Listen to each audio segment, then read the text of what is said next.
Hi, folks. Bob Mannery here. You're listening to A2D Radio, real sports talk radio for the fans, by the fans, no agenda. These guys are the best in the business. Hashtag it. No notes. Everybody, I'm Ted DiBiase, the $1 Million Man, and everybody's got a price for lazy booking. Hey, this is your Olympic hero, Kurt Angle, and you're listening to Lazy Booking. No, it's true. It's damn true. Ho! Hey, folks, I'm WWE Hall of Famer Hacksaw Jim Duggan, and if you want to know what's going on in wrestling, check out Lazy Bookings. Ho! Welcome, ladies and gentlemen, to a brand new edition of Lazy Booking right here on A2DRadio.com or the A2D Wrestling Federation, as we can see right here. And we are brought to you by Gibson Mayer, LLC, your certified public accounts located at 301 Oxford Valley Road in New Orleans, PA. Give them a call, 215-369-3300. Remember, tax season will be here before you know it, so be ready, be prepared, and call Gibson Mayer. Ooh, yeah. Happy Halloween to the fam out there, the A2D fam. Welcome to another night on Niche Night at Lazy Booking. Yeah. Got the Macho Man. I can't. Sitting on the couch, the Mega Powers, Matty Sensudi. Yeah. Ooh, yeah. And over here, we got Mike Mataraki joining us on the air. And we got Slim Jim Macho Man Frank Vespi. Oh, yeah, snap into it, Slim Jim. Snap into it, Yeah, snap into it. Welcome to another edition of Lazy Booking. He's still going with the voice. Oh, my God. Night, we're going to be talking Crown Jewel recap. Yeah. Oh, yeah. Crown Jewel recap. Finn Balor. Is he Prince Balor, guys? We're going to talk about that as well as recapping AEW. Dig it! Oh, yeah. Live on Monday Night Raw. And make sure you're interacting with us because Lazy Booking is the cream of the crop. And we're ready to talk to the fam on YouTube, Instagram, Facebook, Twitter, Periscope. Yeah. And we're going to snap into the chats. And I hope you're having a good Halloween. Oh, yeah. Halloween Havoc. 1989. I was there. 1980. Philadelphia Convention Center. Or actually, back then it was the Philadelphia Civic Center. Whoa. What's up, guys? How I was going to say, are you going to maintain that voice for the entire show? Well, so I did. Your vocal cords will be shot.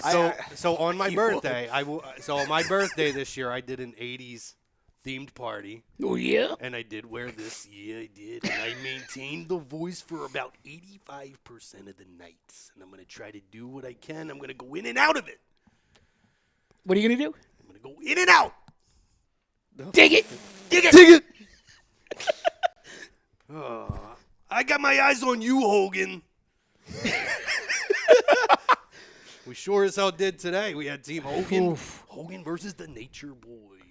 Team Hogan. Yeah, I was going to say, not the Hogan Flair you would think that you were going to see back in the day. No. But Team our Flair. specialized physical therapy topic of conversation, specialized physical therapy in Burlington, Cherry Hill, in Princeton, New Jersey. Yeah. Find him on the web, specializedphysicaltherapy.com. Our doctor, Dr. Paul Vidal. No appointment needed. Go see the doc. I watched Crown Jewel. Agree, disagree. Pretty simple Crown Jewel taking place from Saudi Arabia. Yeah. So you saw it from your home in Pensacola, Florida, and you flew on up here to talk about it? That's absolutely right. By way of Sarasota. Let's go. But his home is 6 feet under in Downers Grove, Illinois. That's too soon. That just got really sad. Well, This is now a very depressing show. Actually, the Downers Grove, Illinois reference was Leaping Lanny Poffo. So look at that. Look at, talking about Halloween. Check that out. Literally bathing in candy. That's insane. It is insane. A lot of candy for the kiddies, yeah. Hope you had a good Halloween and saw a lot of cool costumes. But let's get into the wrestling talk, guys. We had Crown Jewel live from Saudi Arabia today, starting at 1 p.m., about a 3.5-hour show. I will kick this off by saying I did watch. Oh, yeah, not only did I watch, I thought this was the best Saudi show they've had to date. Anybody agree or disagree? Yeah. I didn't watch the show either because I had this thing called a job. Oh, I'm not going to confirm or deny if I watched it at the job or not. Because you'll get fired. I did watch a lot of it in between, though. There's some things that the people don't need to know. Well, I'm an open book to the fam, yeah. Yeah. Eat me a Slim Jim. Hold on. Ooh, yeah. So, Maddie, let's hear what you have to say while I gotta do something over here. There we go. So, let's hear what you got to say while I snap into it. So basically, Mach, what happened was I actually didn't watch it, but the reason why I didn't watch it was because I actually thought it wasn't going to be good. And the only reason I thought was because WWE in the past haven't exactly brought the best out of themselves in Saudi Arabia.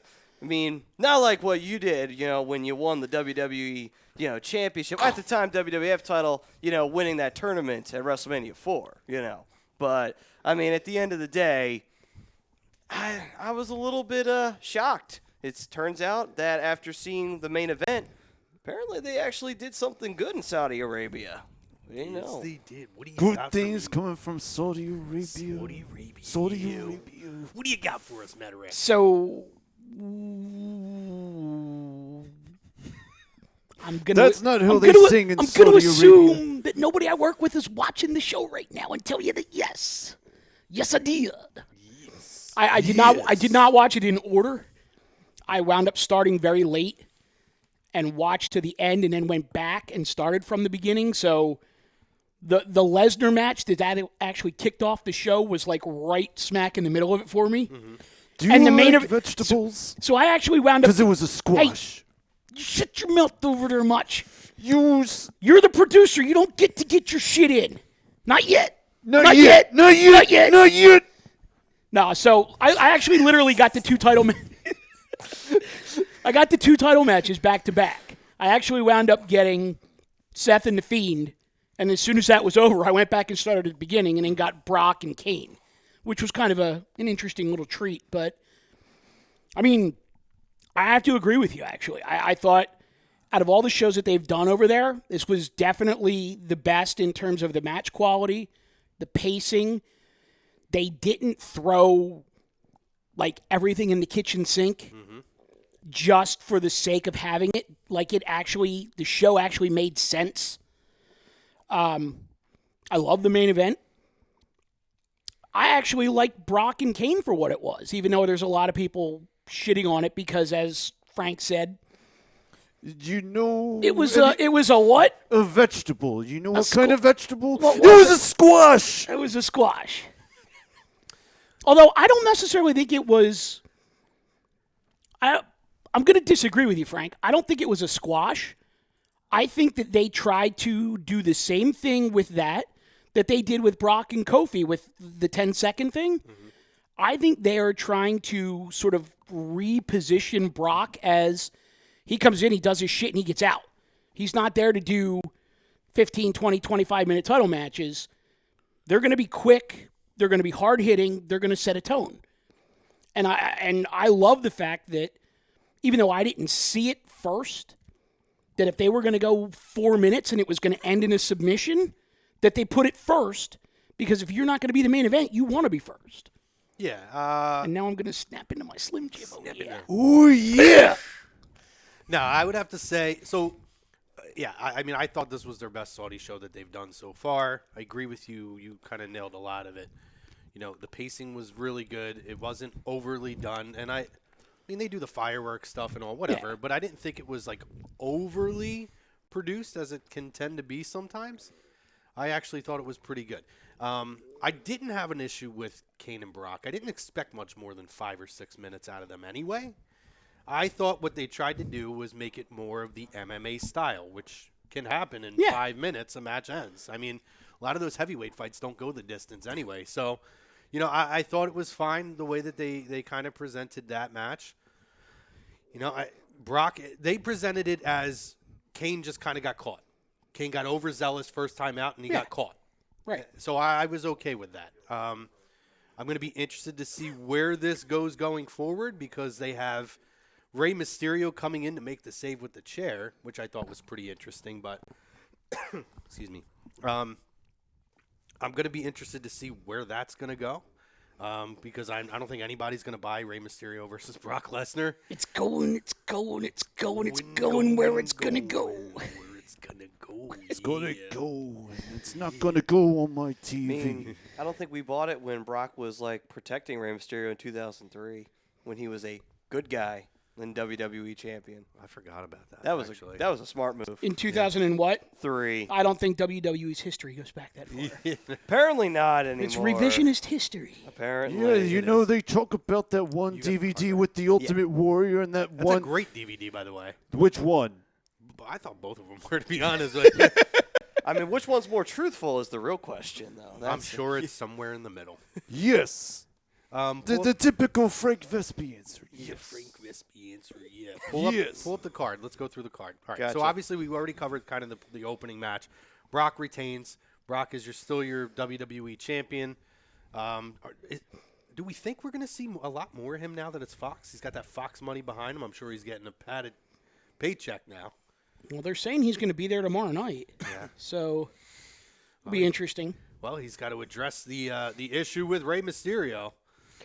So instead of seeing him once a month, which would be one Raw and then a pay-per-view, well, twice a month, we'll see him 3 times a month. We'll see him on 2 SmackDowns and the pay-per-view. There we go. But I'm fine with that because, again, we always harp back on. I miss the days of having, I don't feel like you need the champion on every single night, and I feel like it allows it to breathe in stories. I mean, it makes it feel like a bigger fight. I don't need it on every pay-per-view. Now they have 2 titles. You can have the other title compensate, particularly with how this match ended. I feel like a lot of directions they can go with it. Yeah, I feel like with Brock, if you get him like on TV, say every 3 weeks, and you get, him on a pay-per-view, every other month, I'm perfectly fine with that. Yeah.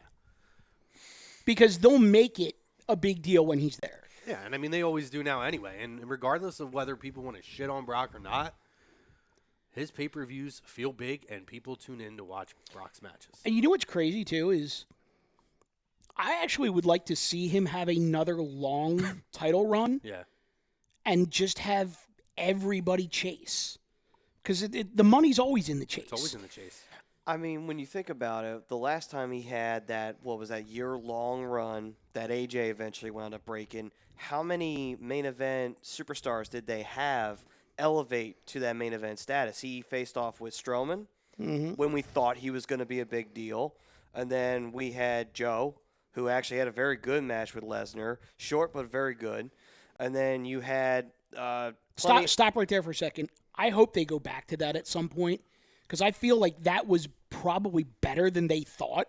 I completely agree with you, Maddie. I thought that Joe Brock program was phenomenal for as short as it was. I would even take it a step further and say in a short build, that may be the best short built program I've seen WWE do in at least a decade. Yeah, so I'm sorry. Go ahead. I wanted to hit you on that one because I'm right there with you. Yeah, because that whole time period where he was there and he was kind of like the guy that everybody was chasing after, like you guys were saying.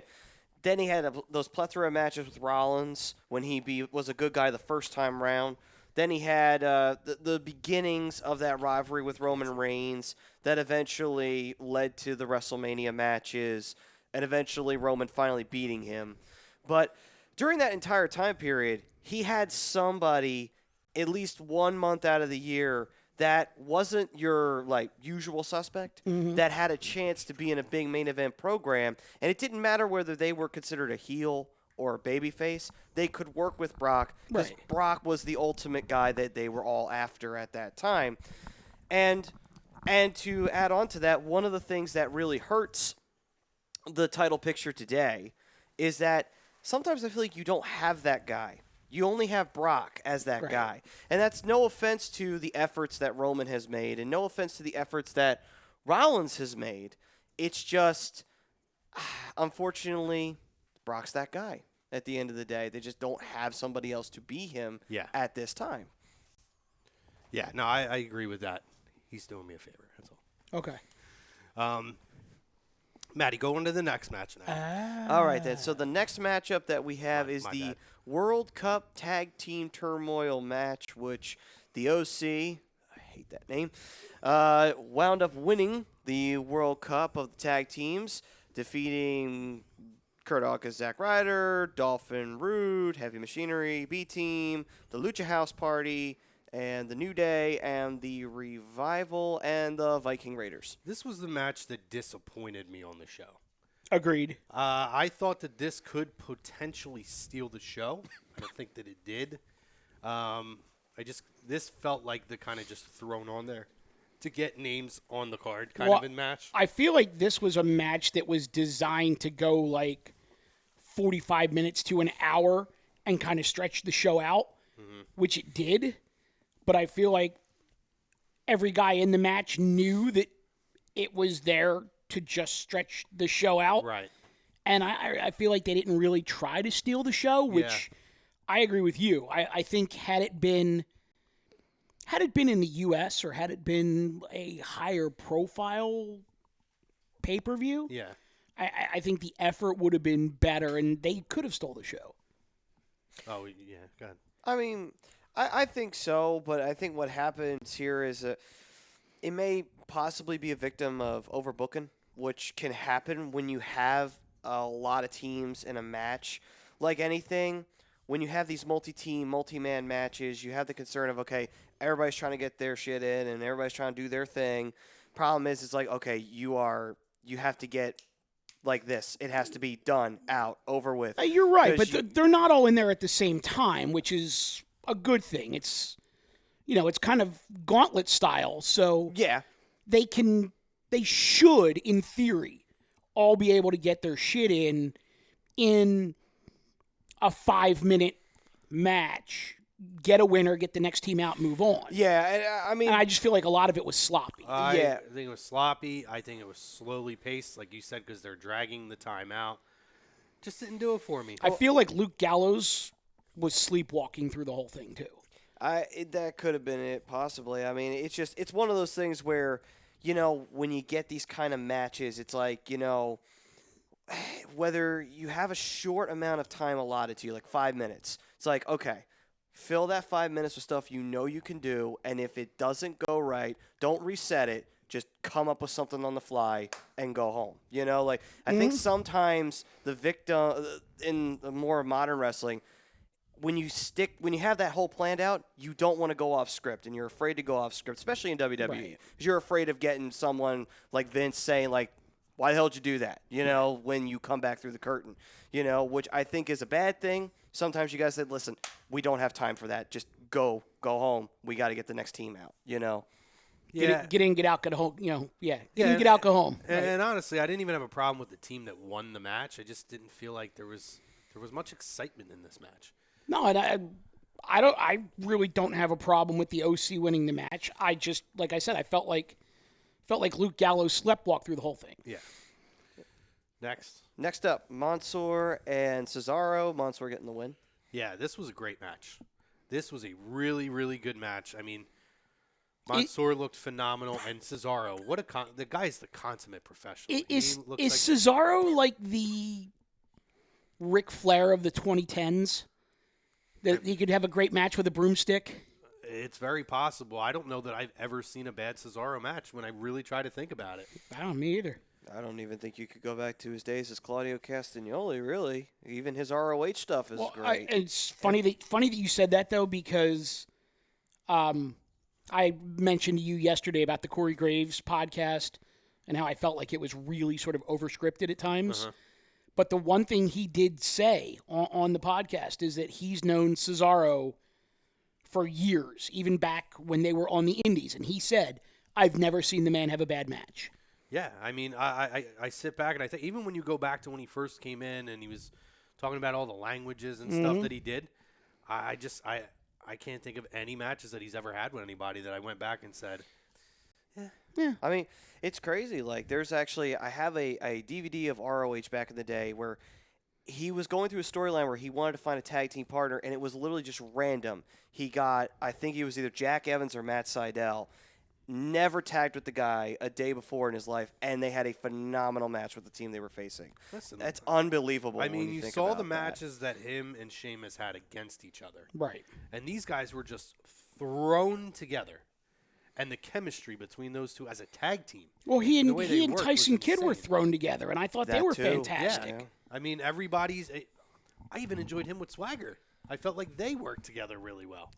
And that was really at a time where Swagger was definitely a guy who was tossed to the side by the fans. Well, in the Kings of Wrestling, when he was with Chris Hero, Oh, when yeah. Hero was actually, still in wrestling shape. You know I'm not a hero guy. But I'm sure. See, I don't know that run, but I'm sure it was good because he.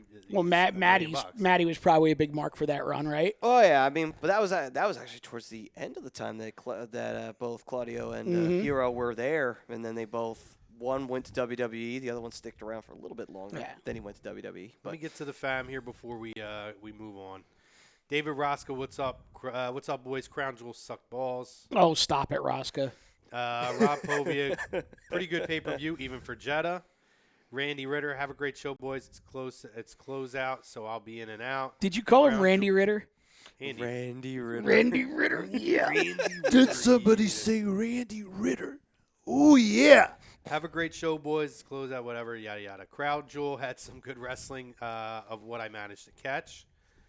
Mark Monique says, ooh, no, that just jumped all the way to the bottom. He there. said hello from Michigan, Okay then. What's up, home brother? of the Silver Dome.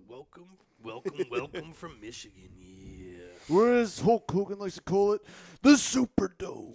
John Danzo, hey guys, long time no Even though speak. it was the other way around. What's up, Yeah, John, where the hell were you at last week? This fucking thing, pardon my language. This thing keeps jumping down.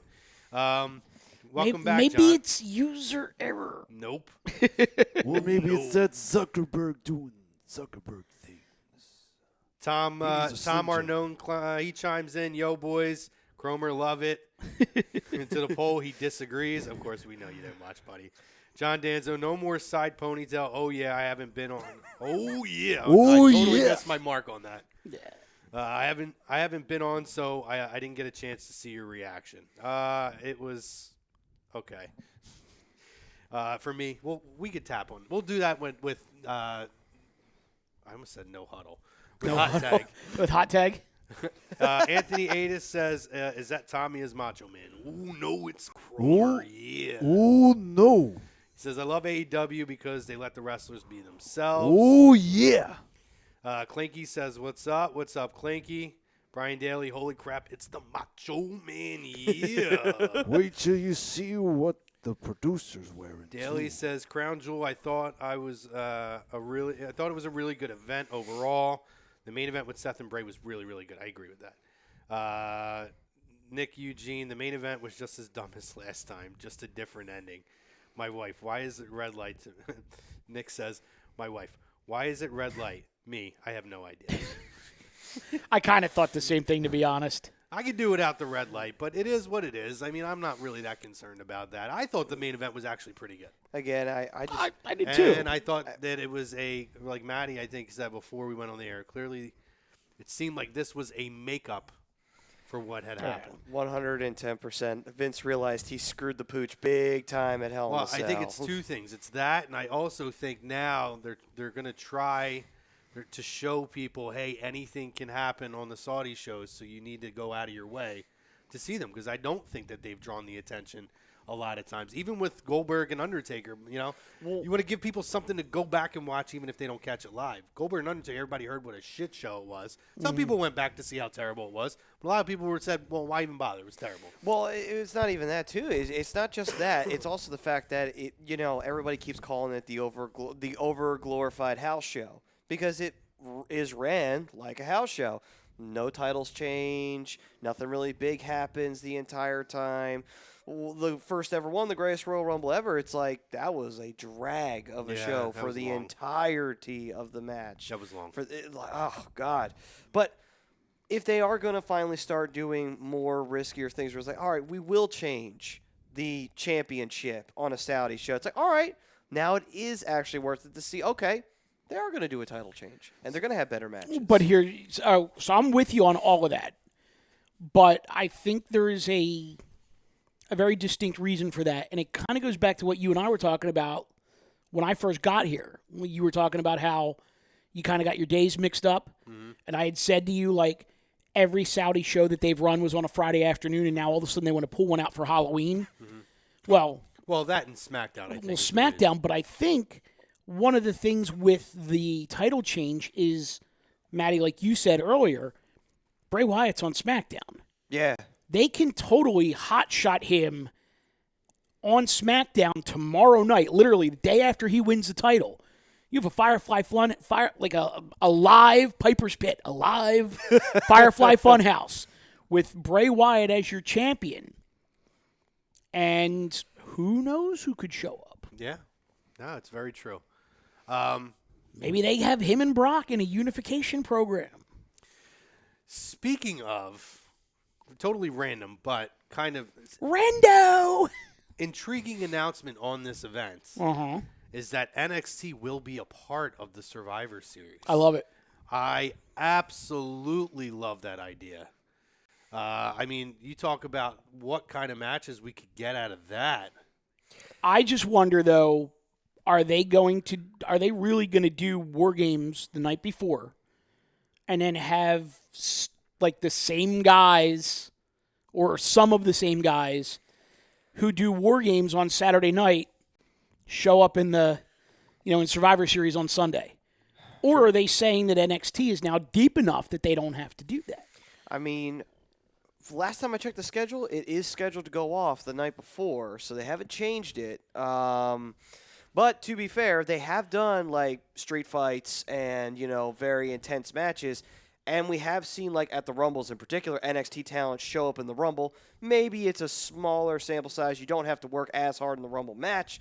But they do still go out there and they do show up in the Rumble, sometimes lasting a while. I mean, Almas, he had a tremendous match with Gargano that went forever, but it was great. Yeah. And then following night, he does almost 30 minutes in the Rumble. So, yeah, it's very possible. I mean, I would be really intrigued, too, because you're talking, like, to your point, you have to build up this War Games now. And then if these guys are going to be implemented, and ladies are going to be implemented into the WWE program the following night, they're going to have to somehow work two storylines at the same time and possibly pull some double duty. Well, but to that point, though, this is like kind of served up to WWE on a silver platter where if you don't want to put the NXT teams over in Survivor Series, which I have no idea how they're going to do this, if it's going to be like Raw versus SmackDown and then SmackDown versus NXT and then NXT versus Raw, whatever, they'll figure that out.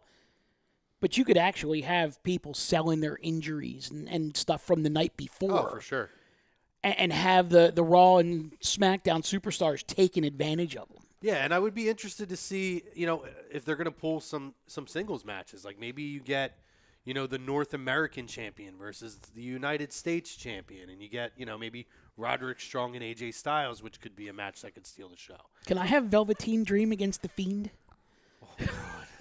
That's a lot. What do you go with? Do you go with the red light or the purple light? That's a lot to comprehend in one night. That's a lot. Do you go with the red light or the purple light? Maybe both. Maybe both. Half the arena is one, half the arena is the other. Either that or you start the match off with red, and then the Dream does his pose. Boom, it turns to purple. Or every time somebody throws a punch, the light just flicker back and forth. That would be interesting. It's very interesting. Something to keep an eye on. I'm not used to pushing my hair back like this, boys. Maddie, God bless you, buddy. But yeah, no, I mean, I'm very interested, and I thought that I think it's a really good twist. And again, it's establishing now that NXT is a third brand, which I'm Dude, I'm sorry, you're like 1981 Mid-South Macho Man. Like it's hard to look at you and not smile. It's that good. It is that good. Oh yeah. But I don't know what to tell you, buddy. You're like the young Mach. Young Mach, yeah. Well, I mean, I'm a young, handsome man anyway, so. He's getting ready to win the Intercontinental Championship. I don't even know. I think it's more like the I should have went for like the Mid-South Heavyweight I Championship. should have went for like the real Halloween twist and did like Macho Man, the minor league baseball player. in a Cardinals uniform? I would Yeah. have did a Cardinals uniform, yeah. That would have been amazing. Oh, damn. I dropped the ball on that one, guys. Oh. You'd have to get those. I've now like, lost my smile. But you'd have to get those sideburns going that he had when he was like in his 20s I can playing grow some for the. sideburns. But I was just saying, you'd have to get those nice little, burns going there, and then there you go. I can do it. You do a little Fu Manchu. You kind of got it. Yeah. But what you do then we do a side by side of his baseball card and Chrome, and then it's like, oh, Randy Poffo. I was a catcher, yeah. Yeah. Not the pitcher, the catcher. I'm not pitching, I'm catching. Yeah. Yeah. But I could swing my stick. and I That would stick rake. is now a Slim Jim.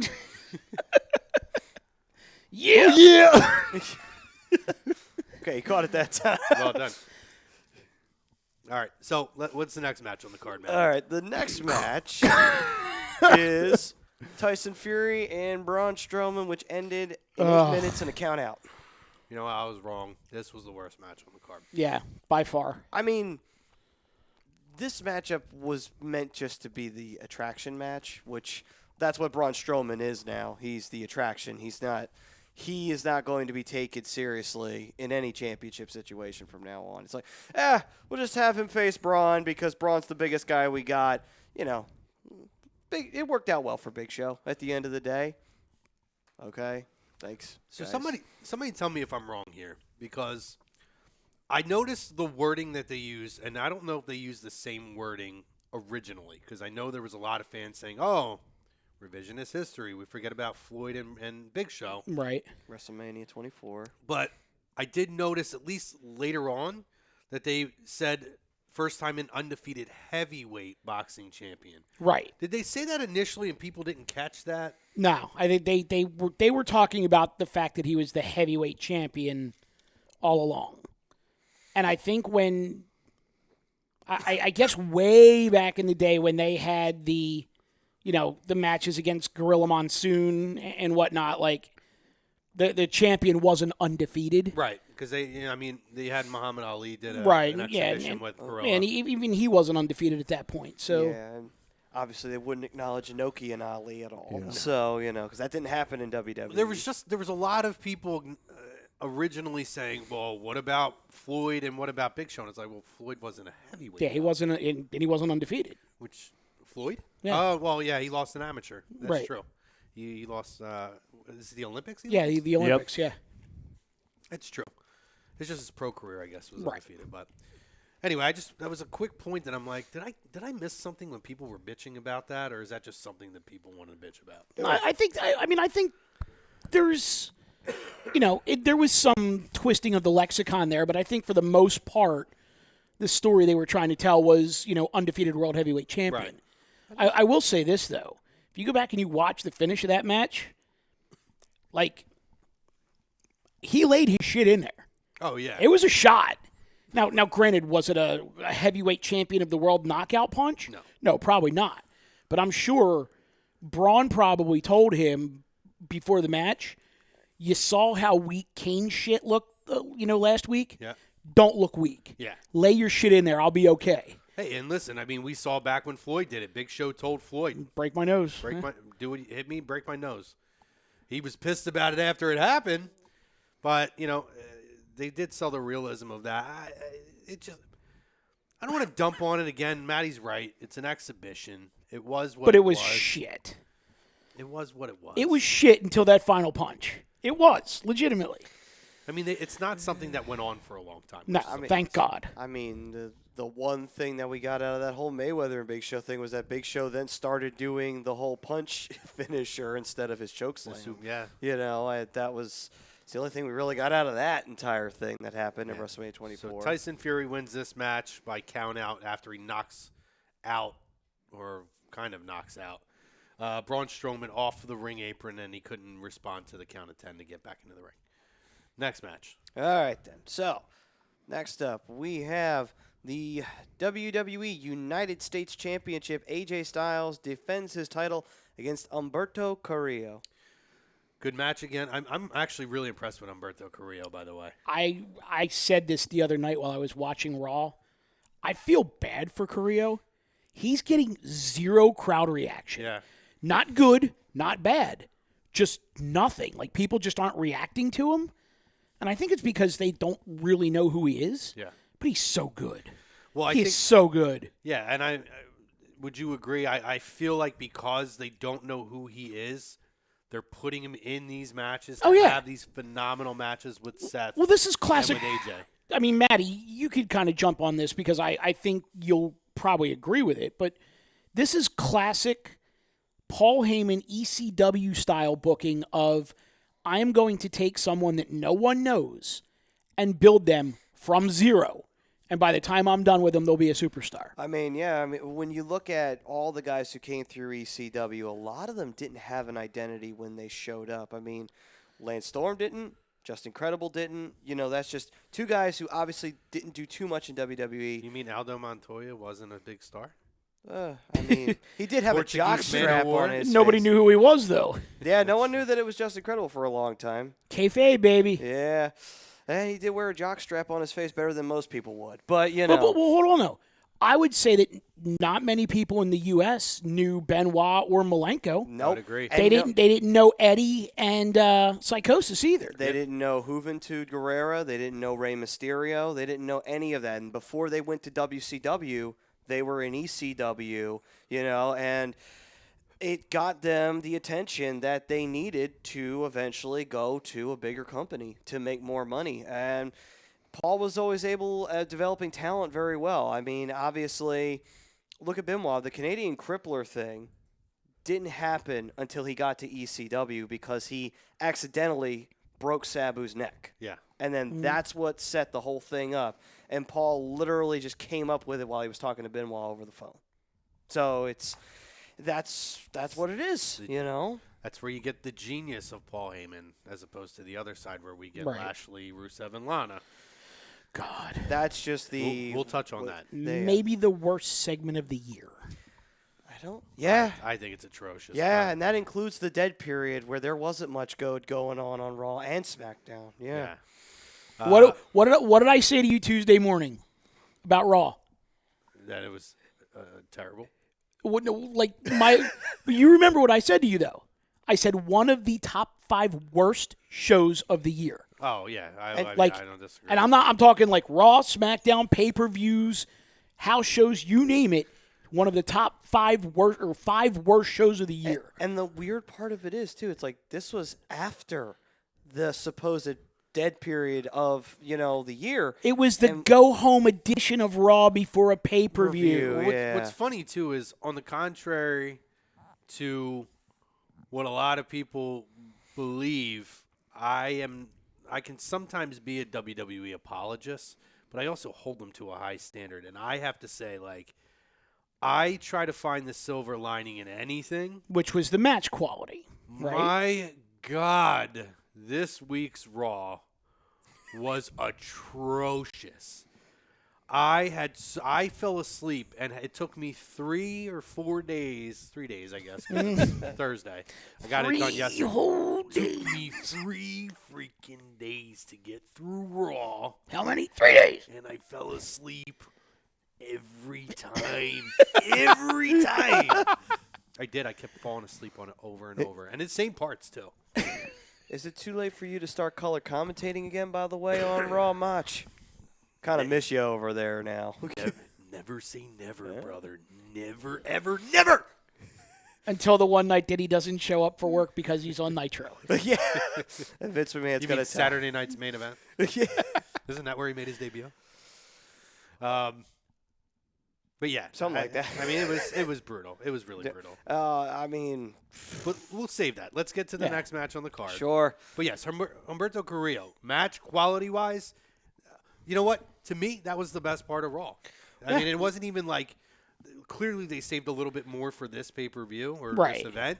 But it's a really good TV match. What's sad is, too, is that he's in the ring with the perfect guy to get him over in AJ. And even in defeat, AJ can get him over. And the sad part of it is like, it's not working. Yeah. That's the sad part of it. Well, you it's know? only a couple weeks in. It's going to take time to build this kid. It just you feel bad because it's just like, man, Gable got more of a reaction with Corbin than Carrillo's getting right now with AJ. But people know Gable. And they do. What I will say, too, is I do think it doesn't do him any favors coming in looking like the White Power Ranger. Right. Which you notice that he dumped that this week. Yeah, that is. Yeah, all right. I'll give you that one. I will say this, though. That might be his blue chipper Rocky Maivia entrance gear. Like, yeah, we got to ditch that. We got to get rid of that. For every haircut going for on. everybody that still, for whatever reason, wants to rag on Roman Reigns, Roman Reigns did a better job of getting Buddy Murphy over than either Seth Rollins or AJ Styles has in getting Carrillo over. 1,000%. Yep. Next up, the first ever women's match in Saudi Arabian history. Also known as the oversized nightshirt match. Between Natalya and Lacey Evans, Natty going over. Not a bad match. The match was good. You could tell that the women were really excited about the moment. Whatever you want to talk about, because there is some backlash for this match for political reasons. I'm not getting into political reasons here. Natty looked like she was going to cry before the match even started. She did start to. And you can kind of see how special the moment was for them, the mutual respect. Mm-hmm. I do like that they didn't make it like, oh, okay, for this one night only, Lacey's being a face. Right. They harped back to these two were enemies. They had knockdown, drag-out fights. Now there's a weird mutual respect. And they even said on there, like, we don't understand what to make of Lacey right now. So right. I thought the match was really, really good, really well worked. It wasn't overdone. It wasn't too long. I think that, I think the whole political crap, it's just like, listen, it's a wrestling show. Can we just put that aside for now? It's like, I get it. I understand. But you got to understand, it's like, it's different. Well, that's just how it is. Right, but it becomes political because it goes against their culture. Yeah. So it's, it goes against their culture. So they work, WWE, apparently they work and work and work and work, and they talk to the royalty, they talk to this, they talk to that, whatever, and they finally get permission to do something that goes against the culture, and then it turns into a political issue. Well, I think, too, it's the whole issue that, something with, I guess, like the women's activists over there and the political, there's like torture or something. Yeah. Some issue. I'm not going to get into a lot of things going on. Right. But, and then at the same time, it's a good moment for, the country to have a women's match at a wrestling show. And it was great for the females in the audience who got a chance to see that for the first time. Right. That it's like, yes, women can be wrestlers too. Well, dude, I swear to God, you were doing this. I swear to God, I thought you were going to break into Mach again. Like, you make a good point, Matt. You make a good point. Well, I'm going to add. I am going to add on to that because this is where, listen, I strip down all that stuff because in the end, it's a wrestling show, whatever. When you see these little girls, and you could see it visibly, like I'm not even talking about the adult women in the crowd there. When you see how those little girls in the crowd in Saudi Arabia were reacting, and again, these young girls haven't really grown up with that old school culture, so there is somewhat of like a hope for the future for them, and to see something like that, I think is a great example. Right. Whether you want to agree or disagree politically.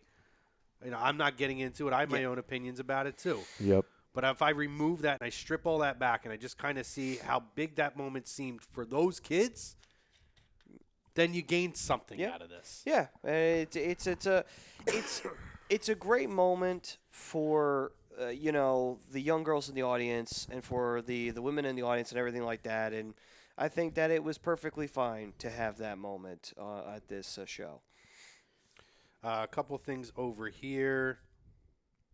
Anthony Adis says WWE's trash anymore because it seems like the wrestlers are like robots. Well, sometimes their promos can be robotic because they're scripted out for them a lot of times. But I mean, the matches wise, the matches have been fine. It's not really the matches that bother me. Yeah. See, I disagree because when you talk about your fielding talent like AJ Styles and Seth Rollins, And listen, everywhere guys get their shit in, as Mike always says. It doesn't matter where it is. AEW, WWE, Ring of Honor, Impact Wrestling, AAA, NJPW, they always get their shit in. It is not anything that's different. So I agree with Maddie. If you want to talk about the promos and things like that, then maybe I can kind of see where you're coming from. I definitely can see where you're coming from. But in terms of the in-ring, like I do think that you're given numerous different types of talent. Yeah. And I include NXT is part of WWE. So if you don't like the main roster or the SmackDown and Raw program, flip on NXT. You're not going to see robotically worked matches. No, not at all. Because Vince is very hands-off on that. And that's the thing. People don't realize. It's like, yes, I understand why you have such a problem with the product, but it's like you got to remember, Vince is very OCD. He has to control everything. And if he doesn't control everything, he's going to get real mad if something goes wrong, and then he's going to take back control of it again. I mean, listen. That's how he is. 2 matches that you can go back to today. Mansoor and Cesaro. AJ Styles and Humberto Carrillo. Those were not robotically worked matches whatsoever. No. Has Mansoor been on TV in the United States not at all? on television. Not that I can recall. So he's still working the coconut loop in NXT. But then he gets the big spotlights when they go over there. Correct. Interesting. I love how you're saying the coconut loop. It's like the buttermilk run. Well, that's legitimately that's what they call it in NXT. When you're part of that group that's not on TV, so you don't do like the big like house show tours, but you work that loop in Florida where you work Thursday night, Friday night, Saturday night in the armories and the high school gyms and whatever. Anything that stays in Florida, they call it the coconut loop. Huh. That's cool. I like that. Teaching us lessons today. Yeah. Coming off the palm trees, you get your good coconuts. Peter Evans saying Halloween Havoc, anyone? Ooh, yeah. Ooh, yeah. Yeti. The Yeti. David Helping Rosca, everybody. Mansoor, and Cesaro was a great match. Trevor Harris says, where's NWO Hollywood Hogan at? We should have. He didn't get the memo. Didn't get the memo. And that was my fault. Ooh, Ryan Brodo says, hey guys, where's Chrome? Nowhere to be found. He's been replaced by the Macho Man. Yeah. Yeah. Dig it. We probably should have told Chrome. But, John you know, C. oh well. Danzo says, big show with his WMD punch. Yeah, and he says, I heard WWE's high on Humberto Carrillo since Ray is on his last legs. Yeah. Could be. Yeah. Although, I wonder, are we going to get Dominic under the mask at some point? Oh, I'm sure we will. That's probably what will happen because that's what happens in Lucha tradition. Well, I know. So, I mean, you don't he's need already him. training, and I mean, it's on Twitter, like, and I forget who it is that's training him. Lance Storm. He's one of them, but there's somebody. It's like one of the Spanish indie guys, and I am totally blanking on who it is. But somebody that we know from like Ring of Honor, CZW, We'll see if PWG. we'll see if we can look it up on the break. Yeah, we'll try to. But somebody, he's being trained, and like, they say that he's phenomenal.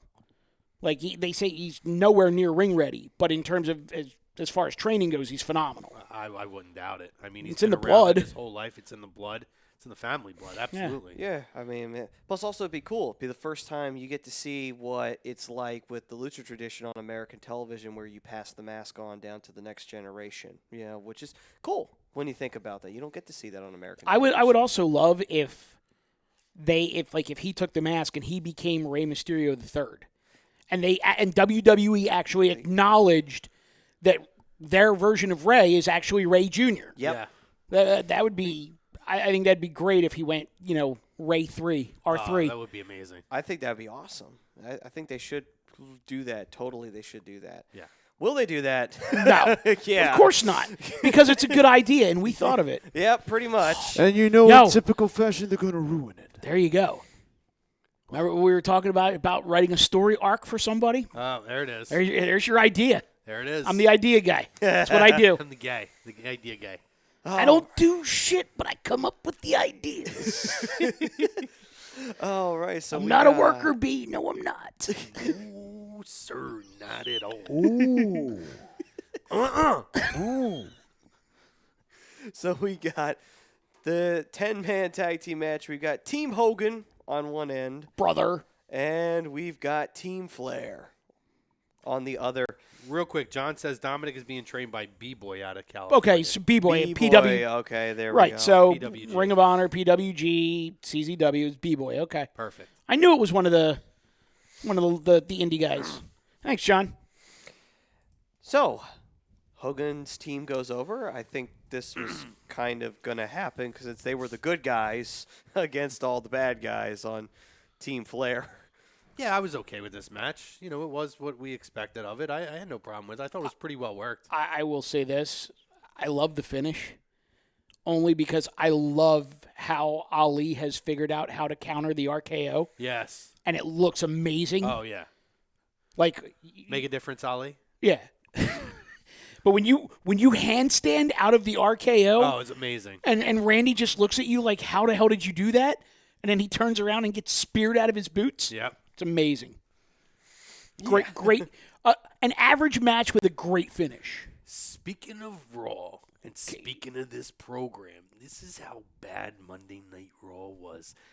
My actual favorite part of Monday Night Raw was watching Drew McIntyre troll Hogan the whole time. Oh, it was great.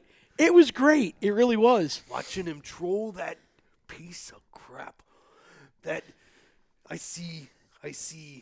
Stole my wife. No. What does he say? I see what in your eyes? I see lust. I see those lustful eyes at Hogan as Drew McIntyre looks into those lustful eyes. Stole my wife. Stole my wife! So is Hogan lustful for Drew McIntyre? No. Oh, okay. But he was for Elizabeth. Yeah. With the lust in your eyes. Yeah. Yeah. And now That was actually my favorite part of Raw was watching him troll Hogan the entire match. It was spectacular too. Yeah.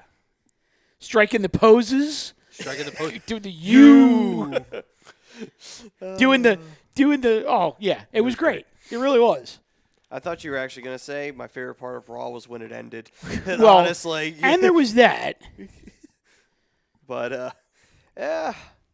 God, Raw sucks. But anyway, moving on. I found it interesting. I found it interesting with Roman kind of getting the time by himself in the ring instead of everybody kind of joining him in there. But I did kind of like when he came out, like they all kind of did the lineup and took like a nice shot kind of all of them there. And Rusev, hilarious, just kind of couldn't fit, so he just pops himself in. Hey! Yeah. I don't know. Well, I feel like Rusev was the one who had the most fun with that. He really had fun with everything. He had the Hogan shirt. I have that Hogan shirt that he was wearing. He had the Hogan shirt, tore it off. He was doing the poses and everything. Oh, it was great. So Well, he's a real Do you- American. but do you- Rusev's a real American now. Well, yeah. But do you think the Fighting whole for the rights of every man. is he a real American? He sure is now. Fight for what's right. Fight for your Fight life. for your life. When it comes crashing down, And it hurts inside. Okay, so when it comes crashing down and it hurts inside, but you have your wife making out with a large African American man who is straddling your body while kissing your wife. Yeah, it's weird. Are we going to what a country. Are we going to a cuckold storyline here, or is this just that bad? It's bad. It is very, very I don't bad. even know if we could go that route because it's not ECW. So Well, but here's the thing. So let's get into this story. Okay, why not? We're at this point. How much time we got left? We got He about said 5 minutes. We he can dig said in. 5, referee. Here's- That's what I should have done. I should have came as King Kong Bundy. Damn it. That would have been great. Here's my thing. Okay, all right. So if I didn't think the story could get any worse, right? They come in and they have the divorce court with Jerry Lawler, and essentially now it's. Oh, I lied. This was my favorite part overall. The crowd going apeshit and absolutely putting Rusev over. You all right? Oh, I'm just shaking at the freaking divorce court and everything. Yeah. Well, but the best part of it was the crowd absolutely putting Rusev over for how much he loves to have sex with his wife. Like, why would anybody boo that? I mean, if Well, you wait. If my wife was Lana, I would be a sex addict too. Sorry. Let's be real. There ain't a man alive that wouldn't be. Hold on. In the morning. What? In the afternoon. What? At night. What? In the arena. What? In the locker Oh my room. God, it was what? ridiculous. On the beach. What? In the airport. What? It was Oh. crazy. But okay, so he's a sex addict for his wife, which means he only has eyes for his wife. By the way, Right. Okay, well, there's that at least. Then the bomb drops, guys. That's not even the whole reason why. It's because Bobby Lashley told her that he cheated. That's it. All right, so but now I have a question, though. It's because a guy who wants to bang your wife said, hey, by the way, your husband's cheating. Right. Your husband, who is a sex addict, who is with you 24/7 and apparently banging you 24/7, somehow found the time to cheat on you, and you believe it. Right. And, we can't even go back to, hey, well, there was this time where Rusev was on television and I wasn't because you both have been off television together for how long? It just made no sense. It was terrible. And it got really, really bad. And if we're going to talk about adultery in that household, hello, Dolph Ziggler, Lana, you're the one who's the adulterer in that household. But revisionist history. Honestly, when she first came out and she had on that super tight blue dress, yeah. I'm sitting there and I'm staring at the TV and I'm going, is that a baby bump? She had a little paunch, and I'm like, she's gonna tell us she's pregnant.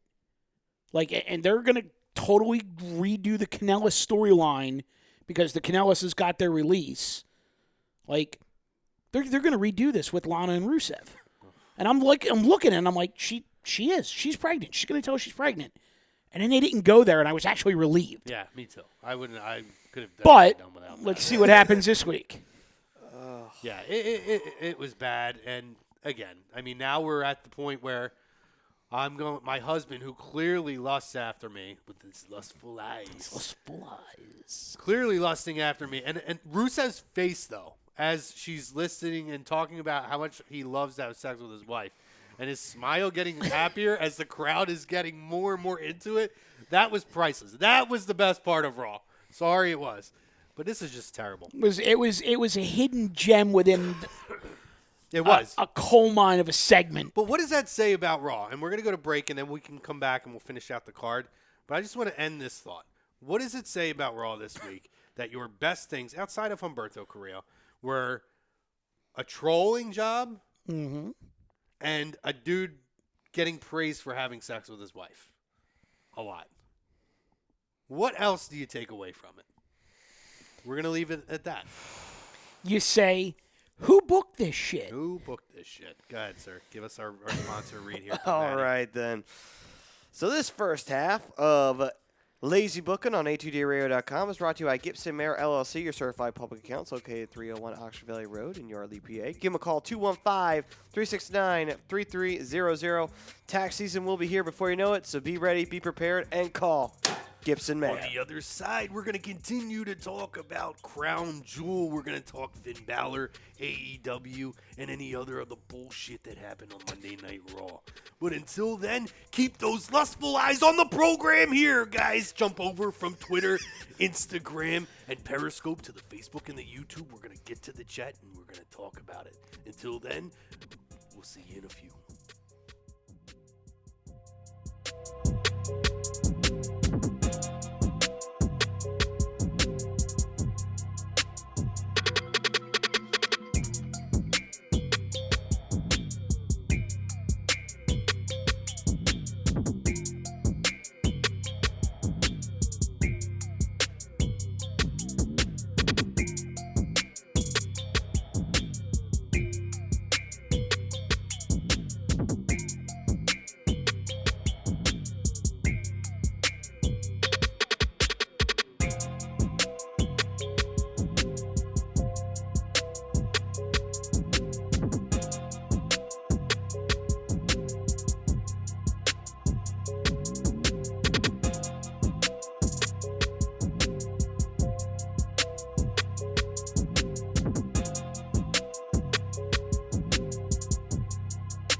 Welcome back, ladies and gentlemen, to Lazy Booking right here on A2DRadio.com. Brought to you by Gibson Mayor LLC, your certified public accountants located 301 Oxford Valley Road in Yardley, PA.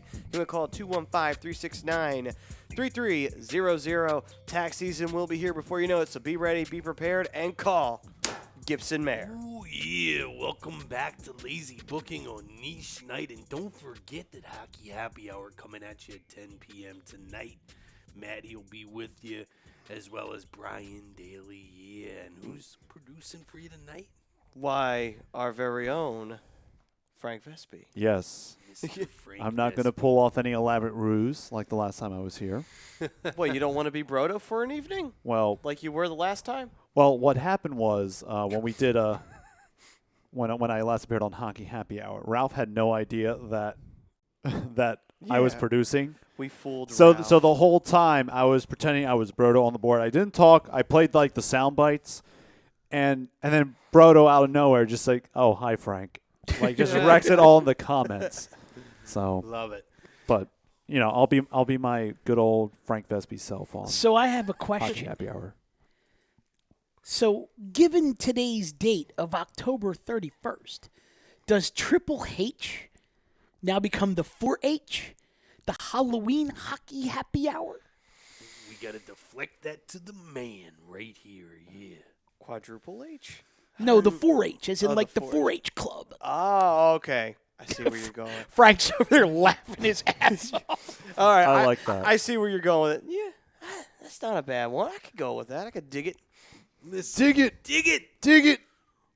Our topic of conversation tonight, boys, brought to you by Specialized Physical Therapy, Dr. Paul Vidal. Yeah. What do you He's think? over in Burlington, What do you think the Cherry chances Hill. are Dr. Paul Vidal watched Crown Jewel today? I'm going to say slim to none. Did you say slim to none? Slim Jim to Slim none. Jim Yeah. to none. Yep. Snap into it. Yep. Oh, yeah. Dig it. Find him in Burlington, Cherry Hill, Princeton, New Jersey, and on the web, specializedphysicaltherapy.com. The doctor, not the Yeah. Slim Jims. Dr. Vidal. No appointment necessary. Yeah.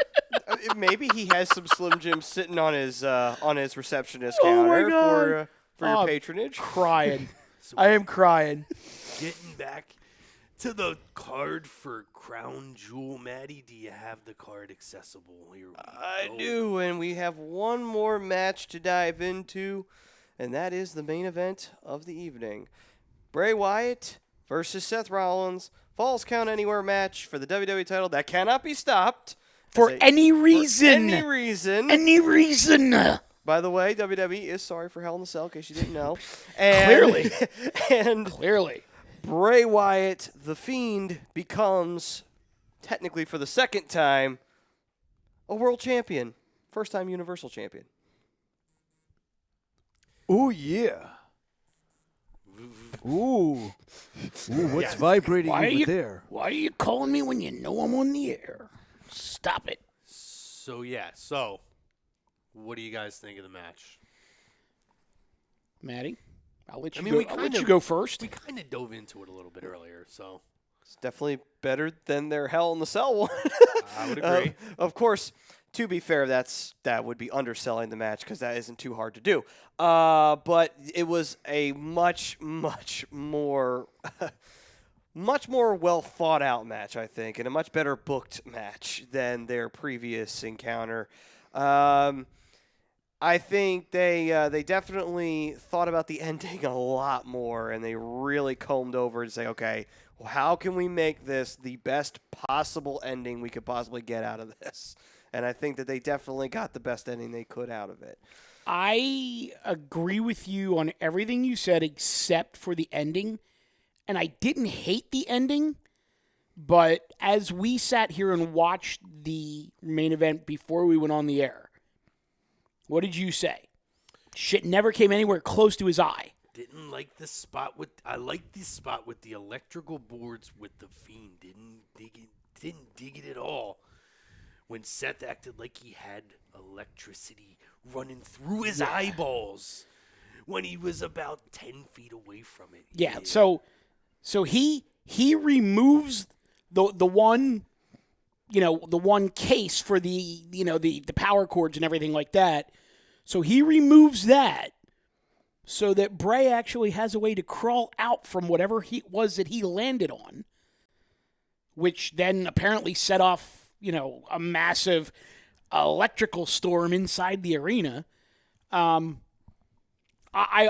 Chrome, I completely agree with you. I think the spot where he went off, the stage through whatever it was that they had set up there. I'm sure he landed on a crash pad, and as soon as he hit the crash pad, they shot off all the pyro and the sparks and whatnot. I thought that spot looked great, but the follow-up to that with Seth and doing the pyro again and Seth going, "Oh, my eyes, my eyes."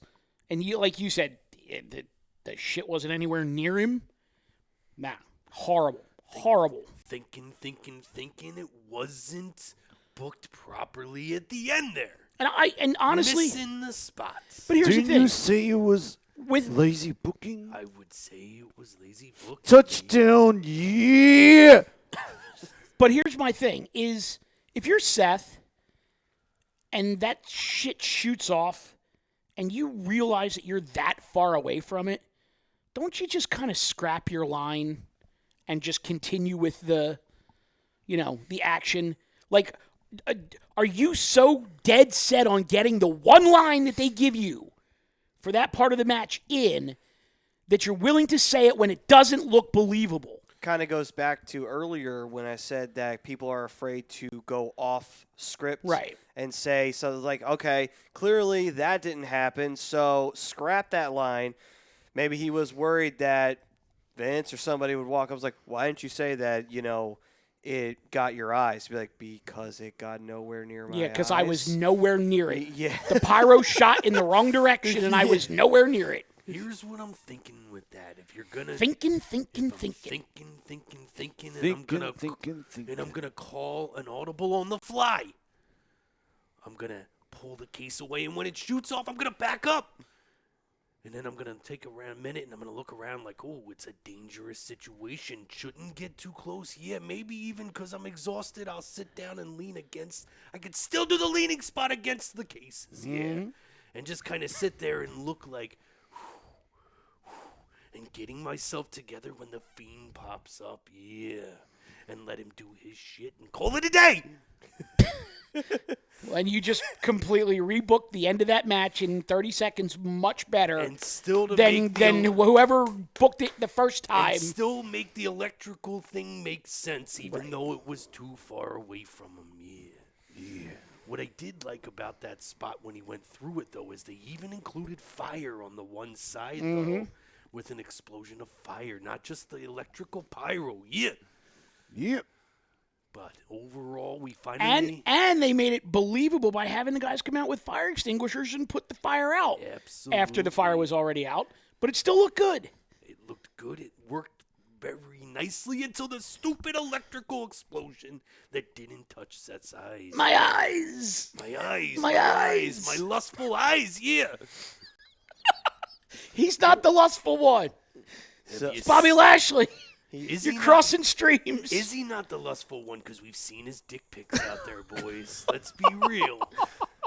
Yeah, that's Oh, true. And they my made fun of it goodness. on Raw, too, on top of it. The Macho Man calls a spade a spade. And Seth Rollins is a true cocksman. Dig it! Yeah, you get a Slim Jim for that one. Oh, I didn't catch it that time. And apparently neither did Seth. Well, At least it did not hit his eyes. But technically, though, if he's the man's man, wouldn't that make Becky the coxman in this relationship? I gotta say, you ain't wrong. Brother. Oh, man. All right, sir, are we done with Crown Jewel? Well, Yes, that was the last match. but hey, fans, for those who just tuned in and did not get to watch it, spoiler alert, you have 2 seconds to turn the channel. No, don't do that. It was good. I mean, it's not a waste of your time. I will say that. If the weather is shitty this weekend and you're looking to kill 3.5 hours, you could do a lot worse. And I think even if you know the result, you can still watch it and enjoy a lot of it. Oh, So, yeah. No, good show overall. Best Saudi show they've done. And you have a new champion. You have the Fiend as champion. I'm really interested to see where they're going to go with this. Do they pull one of these split personality deals where the Fiend shows up on Raw with the Universal Championship, but Bray Wyatt is still on SmackDown? Well, no, they can't do that because technically the Fiend was drafted to SmackDown.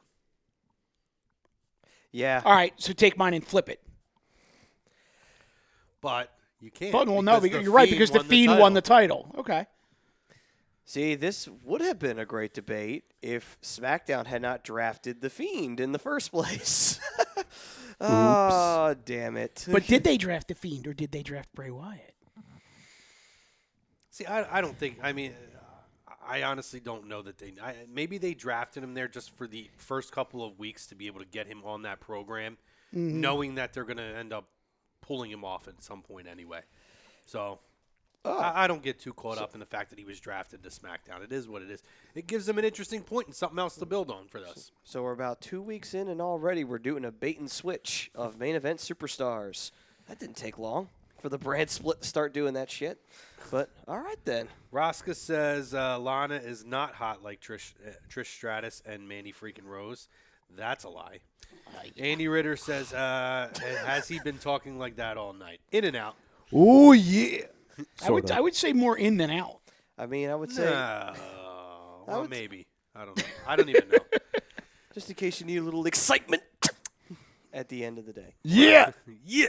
Yeah. Rosca says Mandy freaking Rose will be the next SmackDown Women's Champion.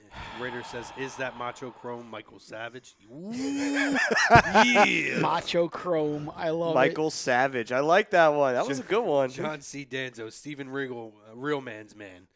I agree. I love it. He's William a Regal. man. Ritter, did anyone see WWE on Fox's tweet after Bray won? No. Can you share that with us, Mr. Richard? Sharing is caring. Or looks like Mr. Mataraki's going to pull that. Do we have anything over on the YouTube? Over on YouTube, we have Y Society saying, "Hey guys," Hey, Why Society, welcome. and then back to Roscoe the show. talking about the World Series.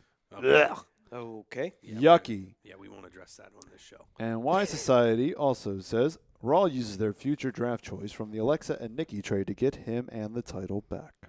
You know what? That is probably exactly what happens. I guarantee you that's what happens. I don't think that's going to happen.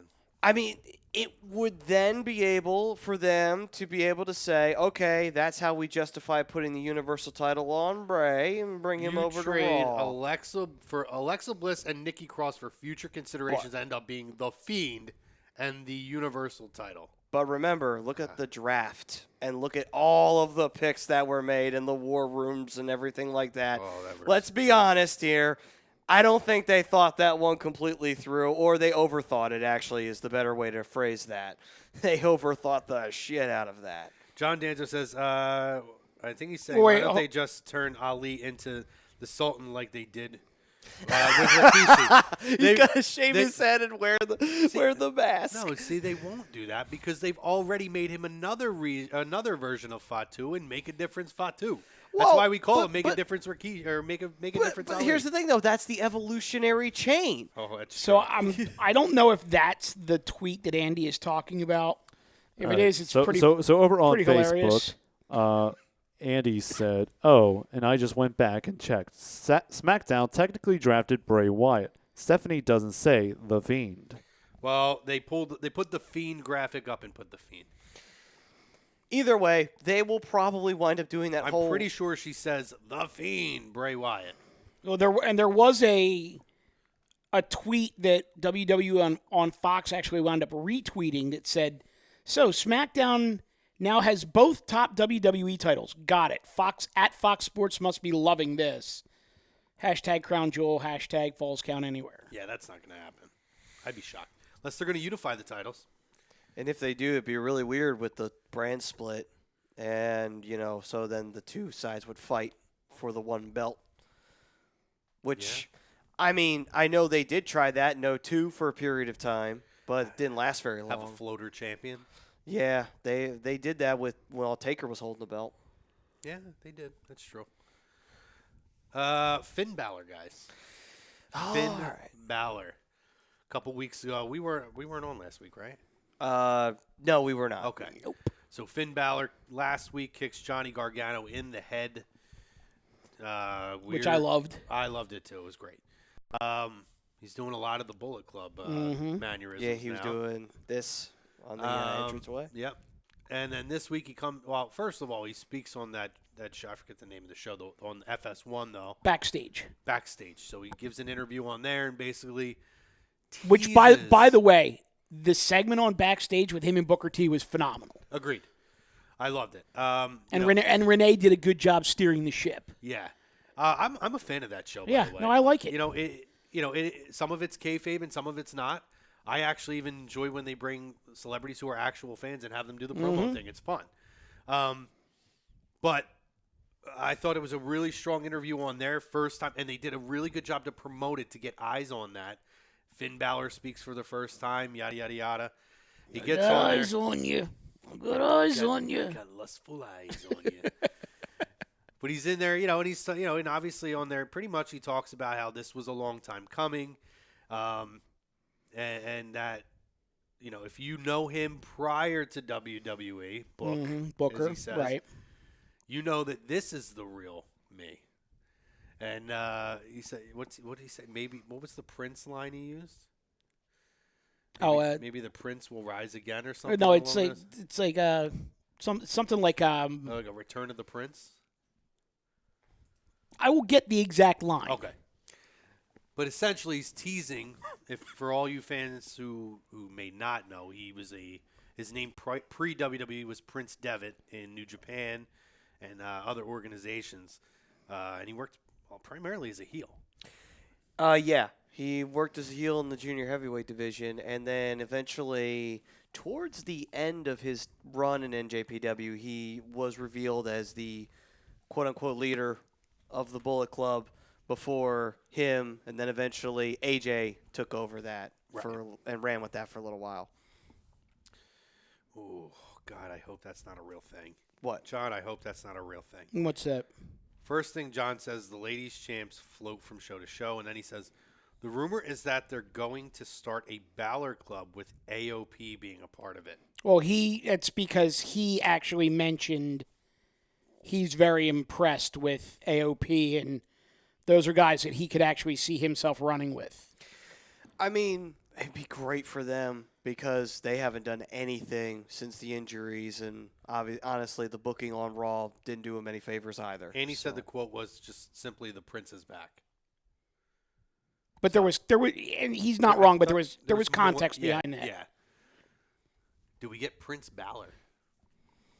That would be awesome. I would love to see them just run with Prince Balor. But Mike, you're not convinced it's a heel turn. I'm not.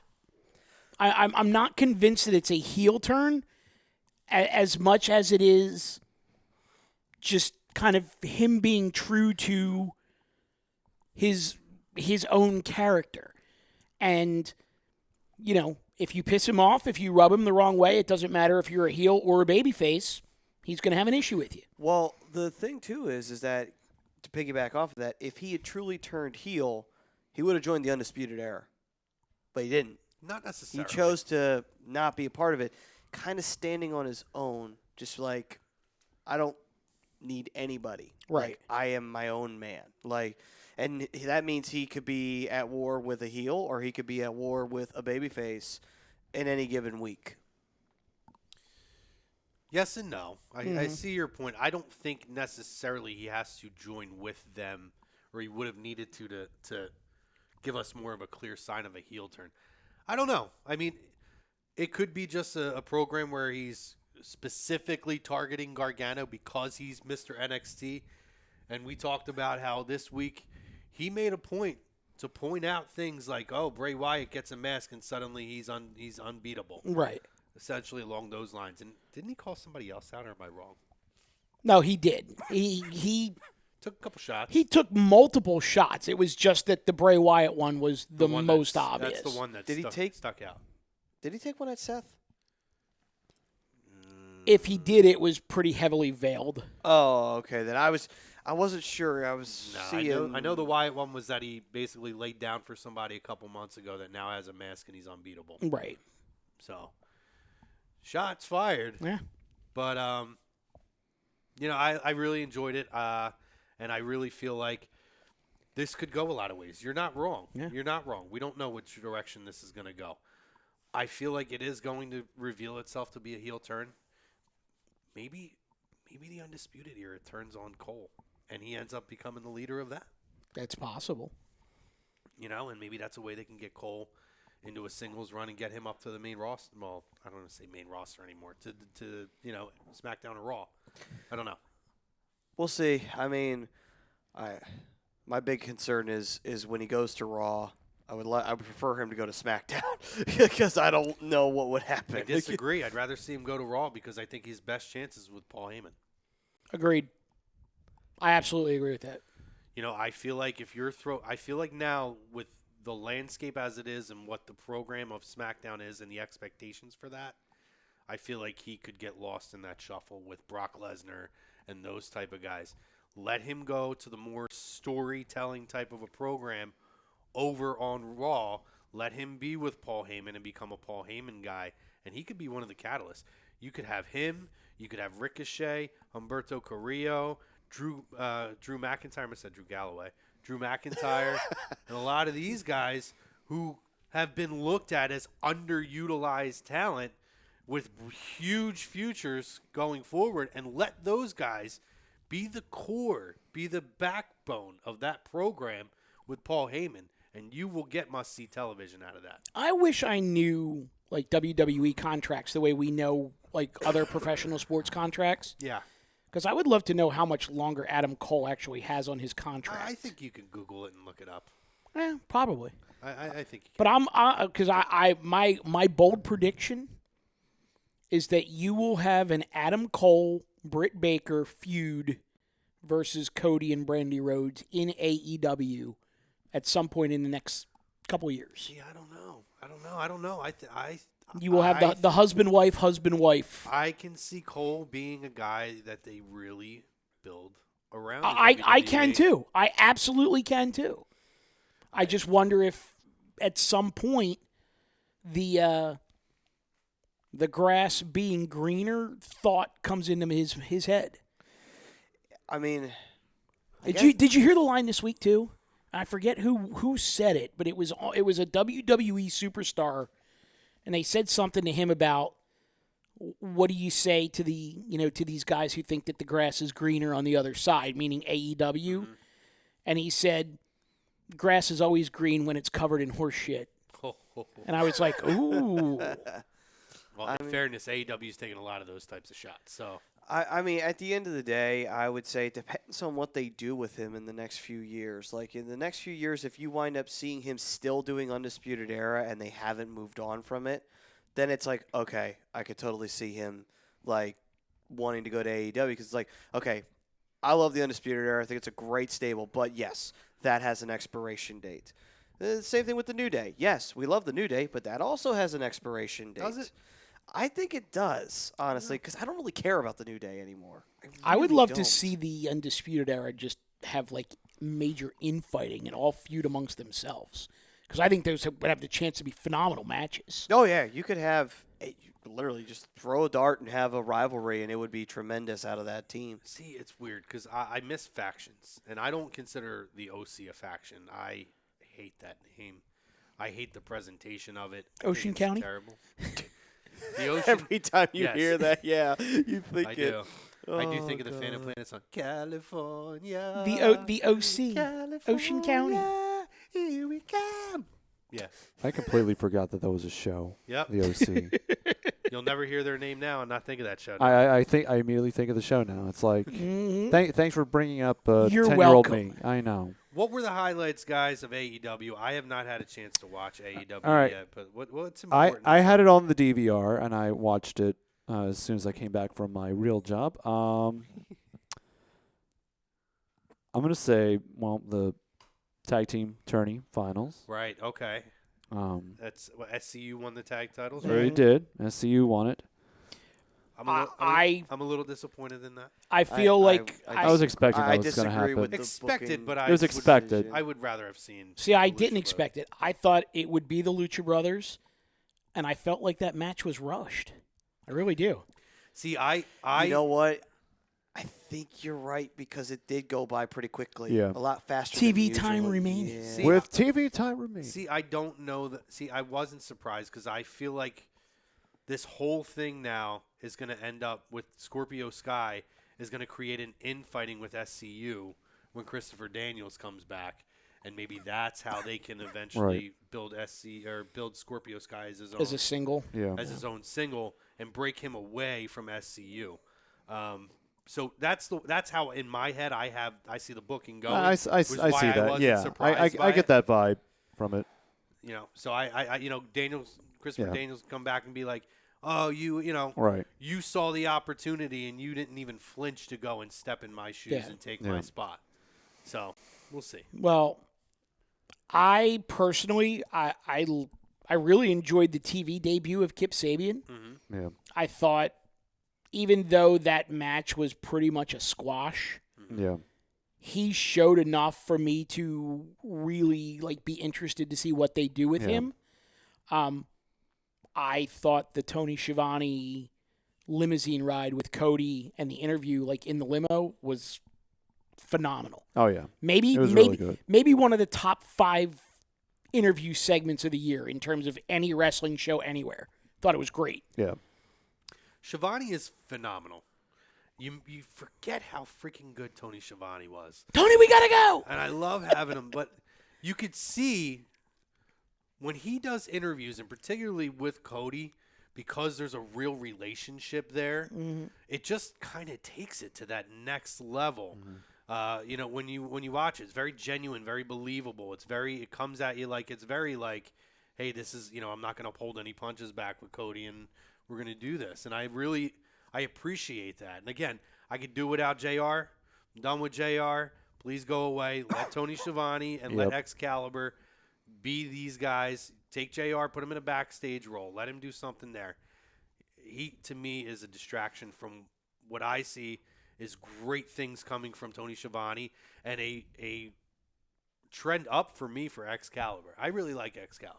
Well, and the other thing there, I mean, if we're talking about the AEW announce team, talk about a guy like they say it's like riding a bike. If you go back and you watch the AEW Dark episode from Philadelphia, Taz was amazing. It was like he's never been away. I love that. I would love to get him back anywhere. AEW, WWE, wherever. I'd love to get him back on commentary. Any other bright points that we want to talk about from AEW? Well, Maddie, what did you think? I know it's 3 weeks ago now, and at least in terms of shows, but what did you think of their live production? I thought that their audio is too low. That's the one real criticism I have from them. In the arena, you mean? In the arena. I think it's way too low. But overall, though, I think that their production is – they have a really cool set that they got going on. They have the fireworks and everything to add the excitement. I actually thought they were going to set one of the banners on fire at the top of the arena. But the Aaron McKee banner, yeah, at the top of the Leocorri Center, and then Welcome to Temple, Aaron. Yeah, great. They're like, welcome to North Philly. We're going to set something on fire. Yeah. Welcome to the neighborhood. Welcome to the neighborhood. And the only other thing that really stuck out to me of the production-wise that was strange was the Best Friends Titantron, which had all these aliens and everything. I was like, did the Titantron just have an acid trip and we didn't realize it this whole time? It's like, okay. So I have several things here. One, can you call it a Titantron when it's not a WWE show? No. Well, to be fair, correct, because... and you're not the only one who does that. Yeah. They do it themselves. They do, too, because... I mean, in WCW, they called it the Turnertron. So they did it. They flipped it. Yeah. So, it's like... So is it the Contron? Contron. You know what? I like that. God! I love it. That's it. You coined it. The Contron. The Contron. That's it. That's what it is from now on. But yeah, I mean, overall, production-wise, that's the only real major critique I have of them is their audio is too low in the building. I completely agree with that. I think their audio in terms of the music... Yes. Yeah. And the videos they were playing, right?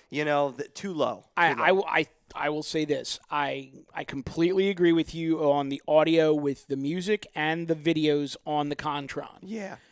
I think Justin Roberts' microphone is way too freaking loud. Yeah. That hits you like an atom bomb. Like, I don't know if that's intentional, where they're trying to get him over as, this ring announcer, Michael Buffer type of guy. But his microphone when he does the ring announcements is way too loud. And I also noticed that they have a microphone somewhere near the bell.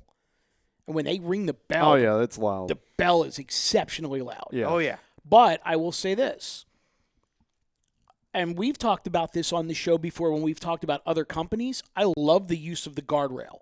Yes. I love the guardrail as opposed to the barrier because it makes you feel like you're more on top of the action. Yeah. I would agree. In terms of the at-home viewing, I love the cameras that they have mounted to the top of the ring posts. That when a guy gets thrown into the turnbuckle, it looks like he's literally coming into your living room. I think that's great. I love the fact that they announced that matches have a time limit. I do hate the time limit draw, though, which we saw with Moxley and Pac. See, I think it adds to the drama, but to main event a show where it ends in a time limit draw, that's what bugged me when I was watching last week's episode. Was like, well, no, you're onto something. Yeah. Is it they take those two to the time limit Right. draw to be able to string that out and build Yeah. on it. But for me, it's like if you want to do that, why not just give them a segment in the middle of the show? Yeah, that's what I think. Have them put go that in the middle of the show. Have them go 20 Yeah. and have it be a draw Yeah. rather than the whole schmaz with TV time remaining. And then how is it that you're out of TV time, but you still have time to DDT a referee before the show goes off the air? Yep. Total disconnect for me.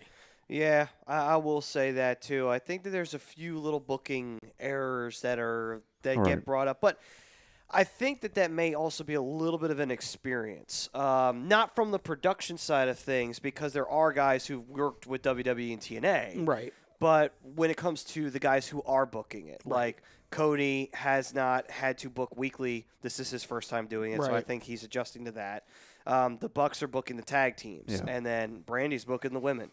So you have three different bookers right there, which I will say is a little bit of a cluster. I would say could become one in the near future. Maybe, maybe not. It's a different approach. But I will say this, though. I do like how they've started the show a couple times where they haven't even rolled like their opening package. Oh, where yeah. They've And they get actually right into it. started the Yeah. show with, like, basically ring announcements of starting the first match. See, I would disagree with you because I actually don't mind the fact that they're having specific people focus strictly on that division because I feel like at least you have a better shot of having a level of consistency as opposed to one person having to have all these different ideas and have their thumb on the pulse on so many different things. Having someone specifically go to that and say the Bucks are just focusing on the tag teams allows them to not have to all that other stuff in their peripheral.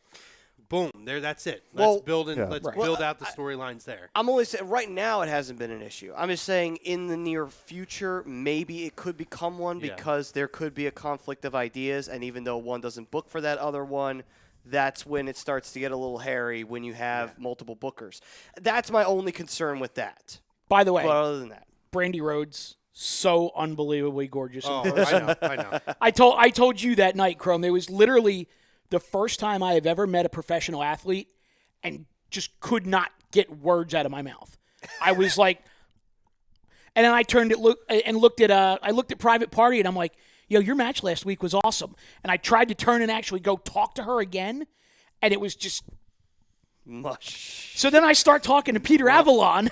Well, now you know my experience with Scarlett Bordeaux, the smoke show. Peter Avalon was super nice. We're gonna be hopping off the air here. Last couple comments, and then we're gonna hop off. John Danzo, not a heel turn like Bailey, LOL. Brian Attard, I was so happy he didn't join Undisputed Era. I thought it was coming and would kill Adam Cole. If so, I agree with you on that, Brian. I think WWE would bring Britt in to keep Cole in if it came down to it. I agree with that. Probably. John says, I'm waiting for Shivani to say that will put butts in the seats. I don't think he will ever say that line again Never unless again. it's in jest. Considering that was from Eric Bischoff. Brian says, we'll wrap it up with Brian. He says, Jericho has the best audience music or entrance music in the business right now. Well, it's because it's his own says- song. Yeah. And he says, when Roberts does the Gian, it just makes me think Cena and does not help for Moxley. I actually asked him about that after the show, too. Yeah. And he openly admitted that all he did was take his John Cena intro and chop off Cena and put Moxley on it. Yeah, I could do without that. Maddie, let's get a little bit of a sponsory. All right. Oh, yeah. Well, today's Lazy Booking was brought to you by Gibson Mayer, LLC, your certified public accounts located at 301 Oxford Valley Road in Yardley, PA. Give them a call, 215-369-3300. Tax season will be here before you know it, so be ready, be prepared, and call Gibson Mayer. Fam, I hope you had a great Halloween. Thank you for joining us here on Lazy Booking, putting those lustful eyes on the program, looking at these beautiful faces. Stay tuned for Hockey Happy Hour at the top of the hour. Shout out to Specialized Physical Therapy as well. The doctor, Dr. Paul Vidal, dig it!